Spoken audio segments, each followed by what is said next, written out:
సత్నాపల్లిలో plan చేయడం జరిగింది Palnadu district లో. దాని గురించి మార్నింగ్ అరౌండ్ 9:30కి ఒక 35 వెహికల్స్ తో పాటు కాన్వాయ్ ఒక 11 వెహికల్స్ కాన్వాయ్ తో పాటు అరౌండ్ 35 వెహికల్స్ తో పాటు తాడేపల్లి నుంచి స్టార్ట్ అవడం జరిగింది. ఎండ్ రూట్ లో ప్రజలు ఉన్నారు.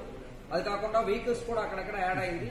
యాడ్ అయినప్పుడు మనం ఏటుకూరు రోడ్డు దగ్గర అంటే మన ఆంజనేయ బొమ్మ ఉంటాయి అక్కడ వచ్చినప్పుడు ఒక సంఘటన జరిగింది.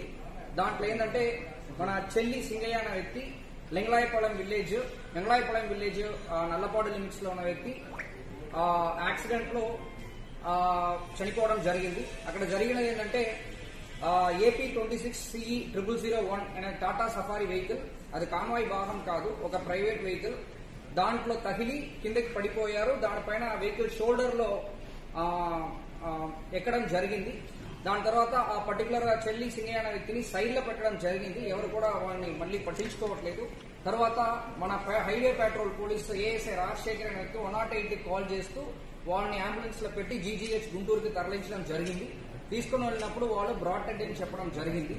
సో దీంట్లో ఏంటంటే మనము ఈ పర్టికులర్ సత్నాపల్లి ప్రోగ్రామ్ కి మనం 11 కాన్వాయ్ వెహికల్స్ తో పాటు ప్లస్ 3 వెహికల్స్ వరకు పర్మిషన్ ఇవ్వడం జరిగింది. కాకపోతే దాని కాకుండా మళ్ళీ ఒక 38 వెహికల్స్ ఎక్స్ట్రా జాయిన్ అవడం, తర్వాత అన్ఎక్స్పెక్టెడ్ గా క్రౌడ్ ఎక్కువ రావడం వల్ల ఈ సంఘటన జరిగింది. దీనిపైన వాళ్ళు కంప్లైంట్ ఇచ్చారంటే దాని మేరకు మనం చట్ట ప్రకారం చర్యలు తీసుకుంటాం.